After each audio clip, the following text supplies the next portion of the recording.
은혜지 탐구방송 요즘 소설 이야기 119번째 이야기 시작합니다.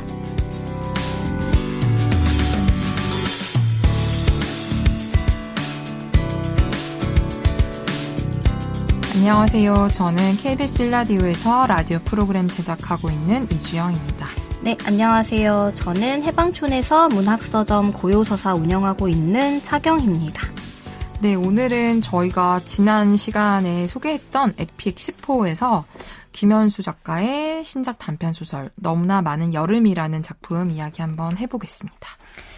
네, 저희가 꾸준하게 김현수 네. 작가의 신작들을 지금 소개를 해오고 있는데 네.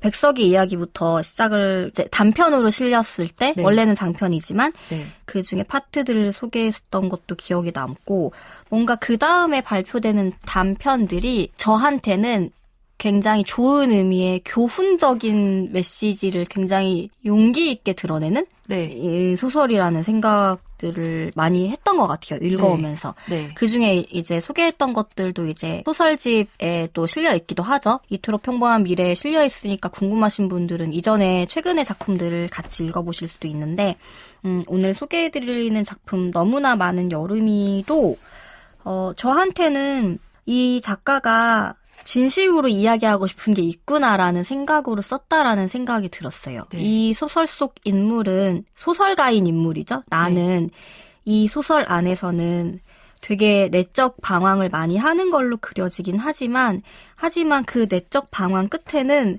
나는 근데 그래도 이런 이야기를 할 거야.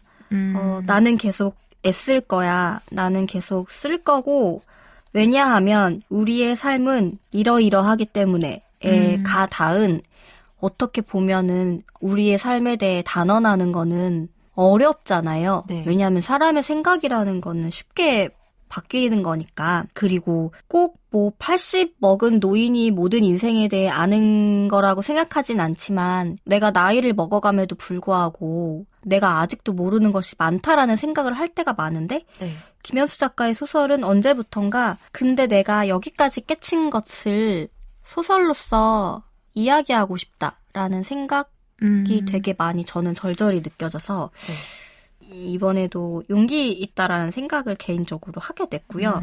줄거리는 사실 소설인데 줄거리라기보다는 어떤 시간의 흐름과 과거의 기억과의 교차인 맞아요. 소설이에요. 그래서 서사가 이 안에서 어떤 인물이 누군가를 만나고 일이 벌어지고 이런 소설이라기보다는 소설가인 내가 여든이 지난 고령의 엄마가 임종을 맞이할 것 같다라는 연락을 받고 코로나로 철저하게 봉쇄되어 있는 병원에 이제 늦은 시간 도착하는 걸로 시작을 합니다. 네. 그러면서 엄마가 투병해 왔던 시간 그리고 엄마와 어린 시절의 기억들을 반추하기도 하고 소설가로서의 내가 다른 일을 했으면 어땠을까라던가 걸으면서 하는 되게 잡다한 온갖 생각들에 대해서도 많이 쓰여 있고 소설이 번호가 달려있는데 그게 굉장히 짧은 단상 같은 것들로 이어져 있는 거예요. 그래서 작가가 그냥 자기의 동네를 산책하거나 뛰거나 이러면서 하는 어떤 소설가이자 가족의 일원으로서 아들로서의 자신에 대한 입장에 대해서도 생각을 하고 그리고 고비를 맞이한 이제 삶을 마감하게 되는 고비를 맞이한 엄마의 죽음 직전에 아픔과 살아간다라는 것은 무엇일까라는 것에 대한 생각을 하면서 어떤 철학자 미야노 마키코와 이소노 마호라는 인류학자의 편지를 주고받는 책에 대한 이야기들도 하면서 어떤 삶 전반에 대한 이야기들을 하는 거예요. 그래서 사실은 제가 이게 불경한 표현일 수 있지만 저는 이 소설을 누군가한테 한 대목만 떼서 읽히면 되게 잘 쓴 자기계발서로 읽힐 수도 있다라는 생각도 했어요. 사유가 들어간. 그러니까 철학적인 글이지만 자기계발서라는 게 저는 곧 자기의 경험에 기반한 어떤 거를 요약했다라고 보는 면도 있거든요. 어떤 그 세속적이거나 그런 이미지를 지워버린다면은 그래서 막 불운과 불행의 차이는 무엇일까 막 이런 질문도 나오고 살아간다라는 건 무엇인가 나는 누구인가 막 이런 것에 대해 맞아요. 되게 과감하게 얘기를 해요. 사랑한다라는 것에 대한 이야기로 넘어와서 네. 그래서 아우구스틴스의 지침에 대한 이야기도 하는데 어쨌든 이 소설가로서의 그리고 자신의 고향과 이런 거에 대해 얘기를 하면 이 소설가는 김현수 자신이겠죠? 1인칭 그렇게 느껴지도록 설정들이 네, 되게 네, 아이의 이름이라던가 뭐 어머니의 직업이라던가 여기서 물론 해체를 해놓은 것들이 있겠지만 그렇게 어떤 소설 쓰는 나를 내세우면서 자기의 아이를 처음 만났을 때 그러니까 어떻게 보면은 삶의 시작과 마지막에 다가가는 어머니의 입장을 오가면서 네. 자기의 생각을 하는데 결국에 다시 병원에서 엄마에 대한 임종을 준비를 하지만 네. 다행히라고 해야겠죠?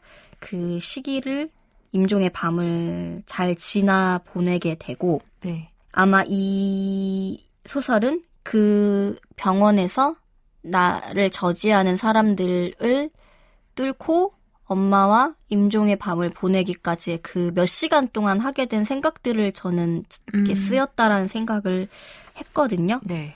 그런데 이 소설 안에서 좀 뒤에 세세히 소개를 해드리겠지만 되게 명징하게 쓰여진 문장들에서 엄청나게 많은 저는 힘을 받았어요. 네. 그리고 현대문학에 실렸던 작품 중에 저희가 소개 전문 낭독도 했었던. 근데 여기서도 40년 뒤의 열무, 그러니까 자기의 자식일인 거죠. 2063년의 열무를 생각하는 걸로 소설의 끝에 마지막 부분쯤에 네. 거기까지 또 내다보는 거예요. 네. 그러니까 그런 거 있잖아요. 우리가 미물이라는 생각이 들 때가 이 우주나 긴 몇천 년의 역사에서 정말 점 하나만도 못한 존재인데 라고 생각하는 것과 점 하나만 한지도 못한 존재인 내가 2063년에 누군가에게 영향을 끼칠 수 있어 라는 생각, 그러니까 먼지인데 굉장한 무게감을 갖고 있는 먼지인 거죠. 그런 생각으로 삶을 내다보는 이야기. 그게 이제 어떤 계절, 여름이라는 계절과 함께 이 소설에서는 묘사가 됐는데 겨울과 이제 지나면서 이번 여름을 내다보기 전에 이야기가 함께 마무리되는데 읽어나가면서 소설임에도 불구하고 모르겠어요. 저는 이런 표현들이 지금 아마 근래의 다른 소설들에게 어울리지 않는 표현들이라 쓸 일이 없지만 계몽적이거나 계도적이라고도 보이는 면이 있는데 그게 저는 싫지 않았던 것 같아요. 네. 그리고 지금 제가 하는 고민이나 휘둘리고 있는 문제들에 되게 많이 결부되어 있는 문장이나 생각들이 많아서 뭐 제가 살아간다는 것까지 막 생각하고 이건 아니지만 내가 지금 해이해져 있는 혼란스러워하고 있는 이 마음이 이런 질문들과 맞닿아 있는 게 맞아라는 생각들을 하게 만들어줘서 좋게 읽었어요. 어떻게 보면 소설로서의 이것에 대해서는 제가 어떤 소설이에요. 막 네. 어떤 이야기예요. 이 점이 너무 좋았어요. 라기보단 그냥 이 소설을 읽는 순간과 맞췄을 때의 느낌이 너무 후련하다? 그런 감탄을 안 할 수가 없게 만들어서 어떻게 보면은 이 작가의 뭐 개인적인 신뢰일 수도 있고, 그러니까 작가 자신, 인간적인 작가님은 제가 모르지만 네. 이 사람이 써왔던 소설의 시간들을 돌이켜봤을 때 아마 제가 전작을 다 읽은 건 아닌 것 같은데 그래도 꽤 많은 책들을 읽어왔는데 그 작품에 대한 신뢰에 쌓이면서 여기까지 이르렀을 때 내가 여전히 이 작가의 작품을 좋아할 수 있다라는 거에도 좀 다행이라는 생각들도 들고 아무튼 좋았습니다. 네. 아무튼 좋았어요. 네. 저도 좋았는데요. 저는 좀 많이 심하게 좋았던 것 같아요. 저도 워낙 김현수 작가님 작품 좋아하지만 이거 되게 촌스러운 얘기이긴 한데요. 네. 모든 문장에 밑줄을 그을 수 없어서 네, 맞아요. 단 하나의 밑줄도 긋지 않았다라는 얘기를 저희가 상투적으로 가끔 하는데 네. 그냥 이 작품이 그런 작품이었고 네. 아까 경희님이 충분히 말씀하신 것처럼 기존의 김현수 작품이랑은 형식적으로 일단 너무나 많이 다른데 이 다름이 저는 싫지 않고 오히려 좀 반가운 느낌이었어요. 이 작가가 저도 초기작부터 읽어오긴 했지만 이 작가가 여기에 당도했구나. 네.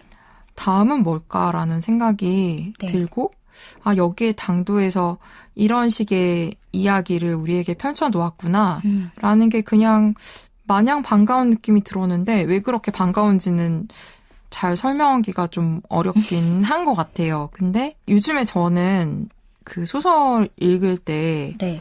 여운이 요즘 읽은 제가 읽은 최근작들 중에 여운이 그렇게 긴 작품이 생각보다 많지가 않았거든요. 근데 김현수 작가님의 이 작품은 저를 좀 많이 오래 따라다니고 있는 것 같아요. 제가 이 이야기를 하는 지금도 되게 따라다니고 있고 주변에 제가 막 소설 읽는 친구들한테 네. 이거 혹시 읽을 생각 있니? 막 복사해서 줄 기세로 네. 그 정도로 제가 좋아하는데 그 이유를 저도 잘 네. 모르긴 하겠거든요. 근데 네. 그럼에도 그냥 이야기를 조금 해보면 네. 제가 그런 사람이어서 그럴 수도 있어요. 저는 늘 왜 사는지 생각하는 사람이어서 네. 이게 막 긍정적으로 막 우리는 왜 뭘 성취하면 살아 이런 뜻이 아니라 네. 도대체 나는 왜 살아있지? 이라는 생각을 네, 저는 네. 거의 매일 하는 사람이어서 네.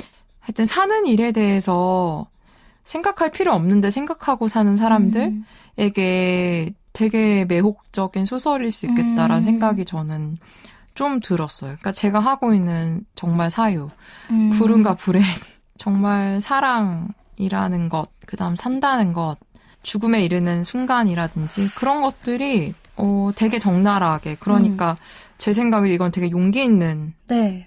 발언이나 문장들이라고 생각하는데 네. 거기에 대해서 작가가 진짜 솔직하게 좀 털어놓은 부분인 것 같아요. 근데 저는 이렇게 말해줘서 되게 고맙다라는 생각 그리고 저한테 좀 많이 위로가 되는 부분도 좀 있었던 것 같아서 그런 하나하나의 에피소드나 사유를 읽으면서 위로를 많이 받았던 것 같아요. 그리고 이제 여기 이제 월든이랑 헨리 데이빗 소로 얘기가 나오는데 네. 여기 헨리 데이빗 소로가 월든을 펴낸 날에도 일기에 월든이 술관되었다 딱총나무에 물과일이 맺혔다라고 하면서 이 딱총나무에 물과일이 맺힌 날로 기억할 수 있다는 것, 월든 같은 명절을 펴낸 날도 이게 소로가 가진 크나큰 힘이다라고 하는데 딱총나무에 물과일이 맺힌 그 비유가 이제 뒤에도 계속 반복이 되잖아요. 그러면서 이게 사랑이야. 딱총나무에 물과일이 맺힌 것을 지켜보는 것이 사랑이야 라고 이 비유를 계속 쓰는데 저는 오히려 이게 약간 김현수 작가를 좀 대변하는 문장이 아닐까? 그러니까 김현수 작가는 딱총나무에 물과일이 맺히는 것을 사랑이라고 말할 수 있는 사람? 그런 생각이 들기도 했고 그런 것들, 소설가에 대한 고민도 사실은 되게 적나라하게 뭐 소설가가 아니라 다른 일을 했으면 어땠을까? 물론 김현수 작가가 아니라 이 픽션 안에 화자인 소설가이긴 하지만 어쨌든 그런 소설가가 이런 막 얘기를 하는데 이런 부분들이 이야기를 끝내는 것은 젠가의 맨 아래쪽 막대기를 빼내는 것과 같다. 지금까지 쌓아온 이야기들을 망가뜨리지 않고 끝내려면 절묘한 기술이 필요하다. 하지만 모든 정황은 그게 불가능하다는 것을 가리키고 있다. 이것 또한 저는 쓰는 사람뿐만 아니라 그냥 사는 사람들에게 다 이렇게 와닿는 이야기가 아닐까라는 생각이 들었고 좀 달리기랑 걷는 이야기, 산책 이야기를 하면서 그게 사랑이랑 연결되는 것은 사실 되게 뻔한 이야기일 수도 있어요. 예를 들면 뭐 애쓰거나 노력하지 않아도 술술할 수 있는 일이 사랑이다. 이런 말 되게 많이 하죠. 뭐 애쓰거나 노력하면 사랑이 아니다. 뭐 윤상의 노래 가사에도 나오는데 근데 이것 또한 다음 문장 사랑은 지금 내 마음과 몸으로 하는 것이지 미래에 만들어진 뭔가 마음으로 하는 게 아니다라는 문장을 만났을 때 저한테 좀 또 한 번 이렇게 멈춰서게 하는 약간 그런 힘들이 있어서 계속 그런 식으로 한 장 한 장 넘길 때 멈출 수밖에 없고 그 안에서 또 생각할 수밖에 없고 그런 식으로 되게 천천히 읽어 나가고 마지막엔 되게 충만한 상태로 독서가 끝이 나는? 그래서 어떤 사람은 싫어할 수도 있겠다는 생각이 저는 네, 저희 들었어요. 짧게 얘기했지만 네. 이거는 굉장히 가르치려는 거랑은 다르다고 저는 생각을 해요. 가르치는 거랑 달라요. 그런 글은 저도 굉장히 싫어하는데 네.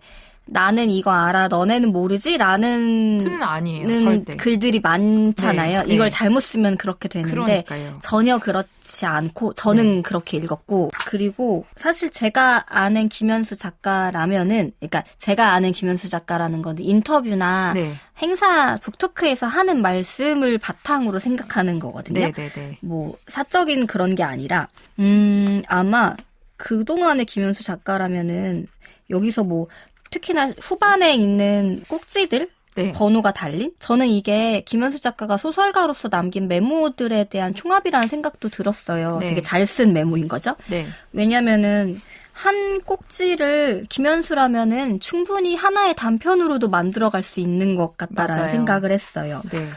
예를 들어 불행과 불운에 대한 꼭지가 있다면은 너무 좋았던 게 불운하지만 불행하지는 않다라는 되게 명징한 문장과 함께 그러니까 아만자의 얘기를 하면서 네. 그는 불행을 자기의 인생이라는 한 줄기 선에 녹여내기로 한다. 그러니까 불운은 점이고 불행은 선이라고 봤을 때 네. 나의 인생을 선으로 보면 내 인생은 불행이라는 선이 아니야. 그러니까 그 불운은 내 인생의 한 점으로 녹여버린다는 거죠. 네. 이거 되게 담대한 일인데 근데 녹여버린다라는 표현은 그 일을 담대한 에너지까지 안 가게 만들어주는 것 같아요.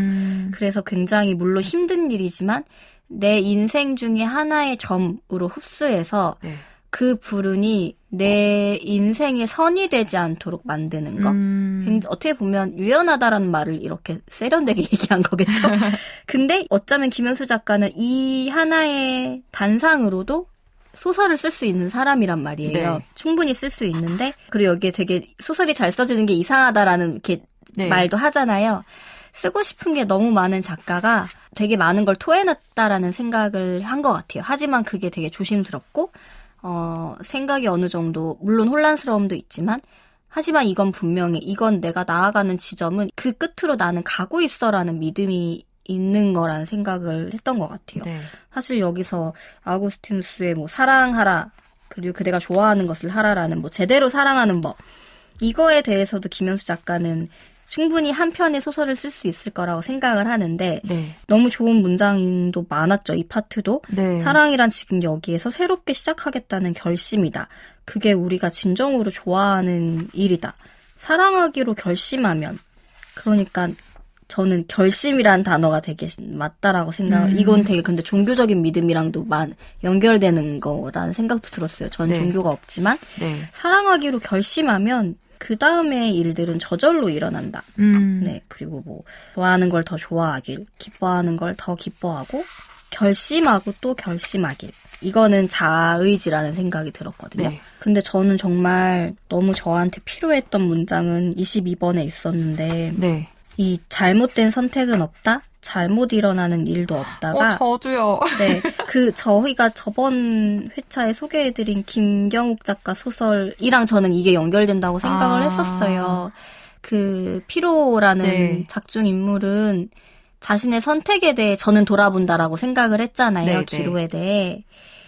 근데 그게 왠지 저때 내가 잘한 선택일까? 저 사람과 결혼했을 때 혹은 저 사람과 이혼해주지 않았을 때, 이혼했을 때에 대한 반추, 그리고 시에 대한 것도 마찬가지고, 회사 생활에 대한 것도 마찬가지고, 그 작은 족발을 그때 왜 시켰을까? 쿠폰은 내가 왜 썼을까? 이런 작은 선택들에 대해서도 그 선택이 내가 옳았을까? 잘못됐을까?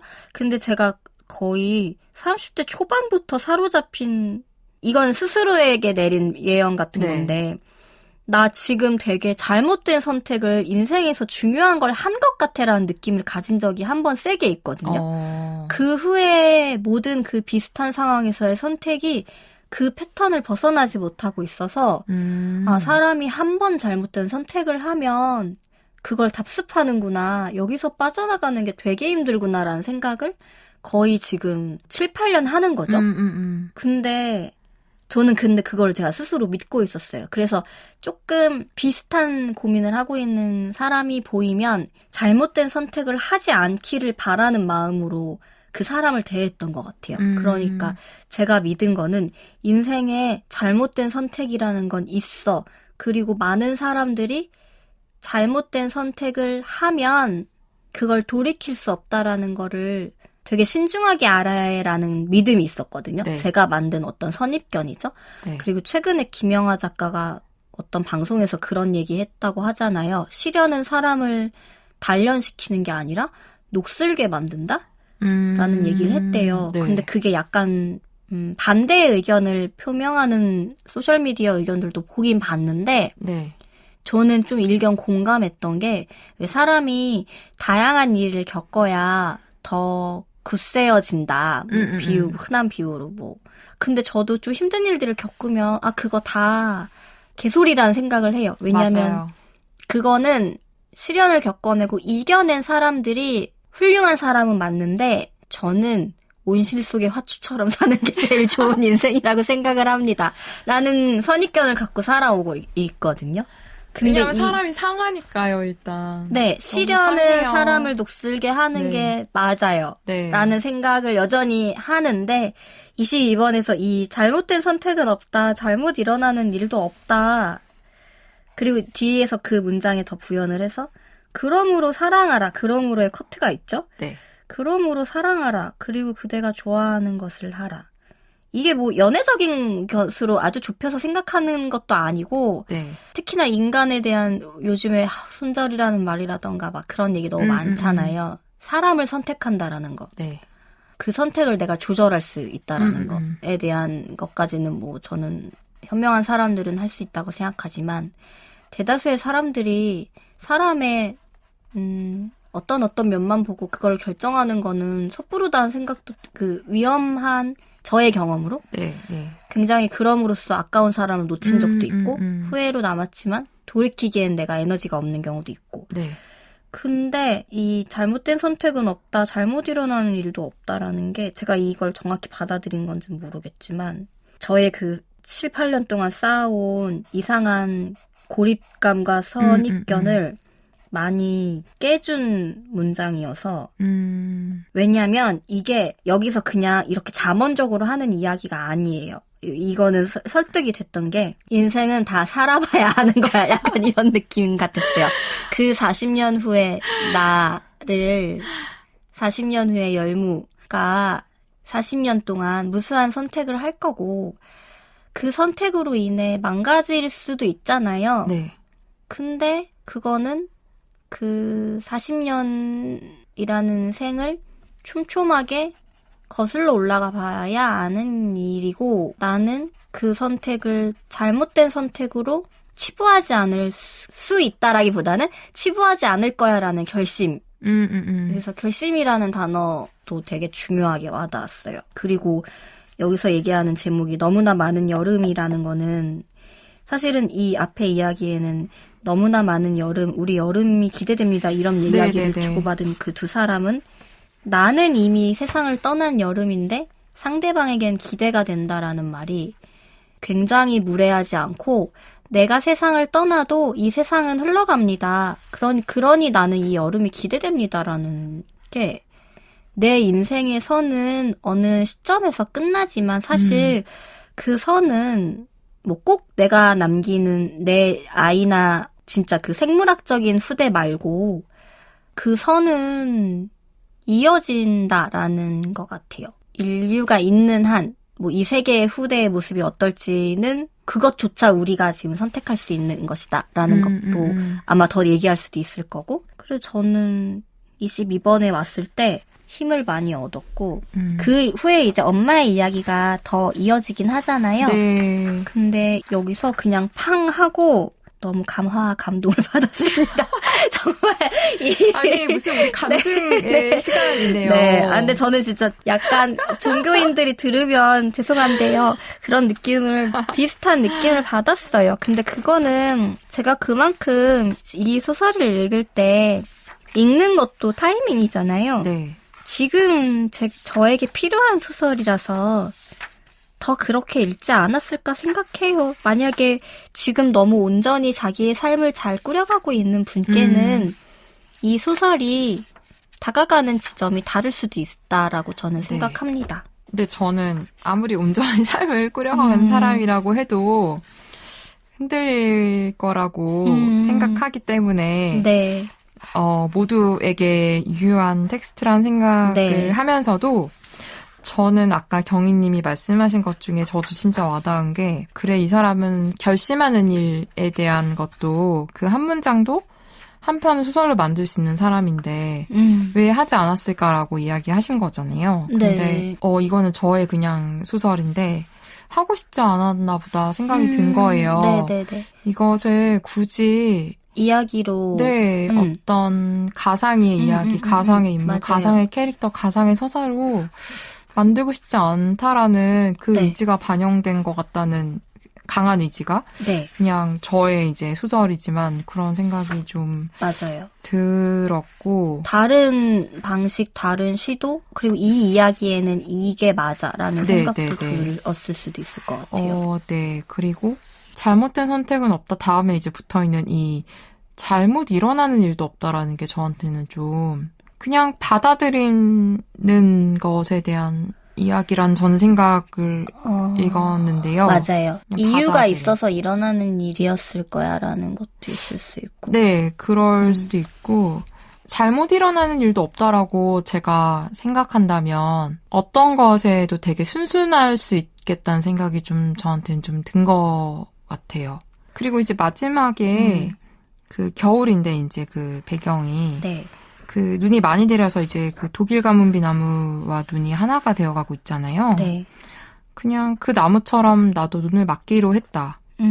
라고 하는 문장에서 조금 신뢰가 갔다고 해야 되나? 그냥 무엇을 이야기하려는지 다 이해되는 느낌이어서 네. 이게 결코 겨울의 시련을 지나면 여름이 올 거야는 아니거든요. 아니죠. 네. 네.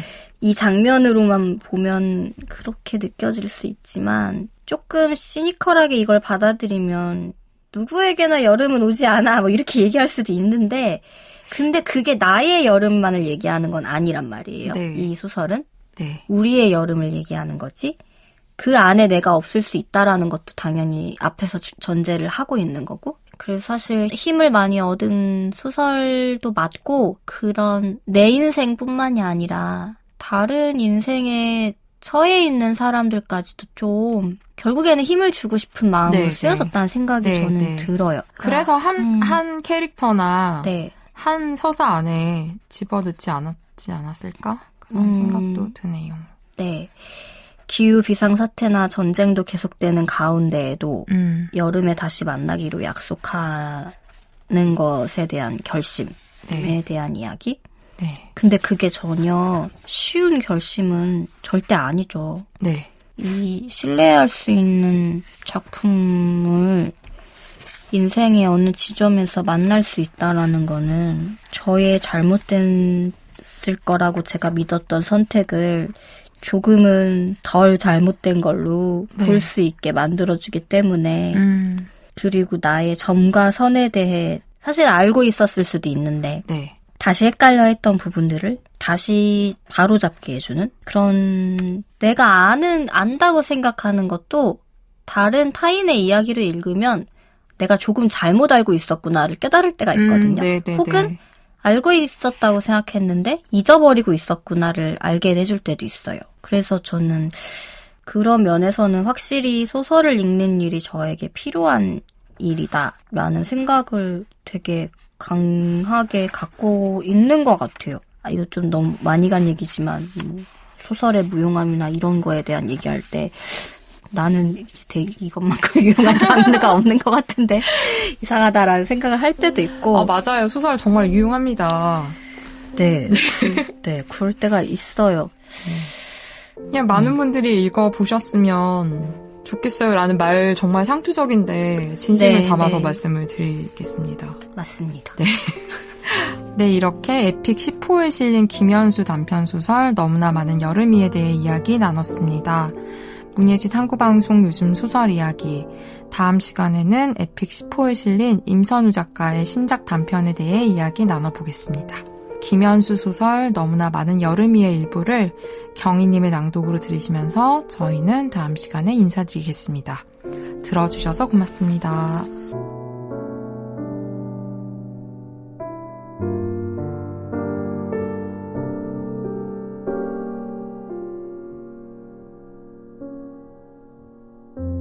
잠을 자다가 나는 저절로 흘러나오는 목소리를 들었다. 나는 어둠 속에서 그 말을 받아 적었다. 아침에 깨어서 보니 공책에는 이렇게 적혀 있었다. 잘못된 선택은 없다. 잘못 일어나는 일도 없다. 나는 그 말과 아우구스티누스의 지침 사이에 그러므로 라는 접속사를 넣어 연결해봤다. 잘못된 선택은 없다. 잘못 일어나는 일도 없다. 그러므로 사랑하라. 그리고 그대가 좋아하는 것을 하라. 너무나 많은 여름이, 너무나 많은 골목길과 너무나 많은 산책과 너무나 많은 저녁이 우리를 찾아오리라. 우리는 사랑할 수 있으리라. 우리는 좋아하는 것을 더 좋아할 수 있으리라. 내 나이대의 엄마를 어제 일처럼 생생하게 떠올릴 수 있는 것처럼 먼 훗날 내 나이대의 열무를 충분히 상상할 수 있으리라.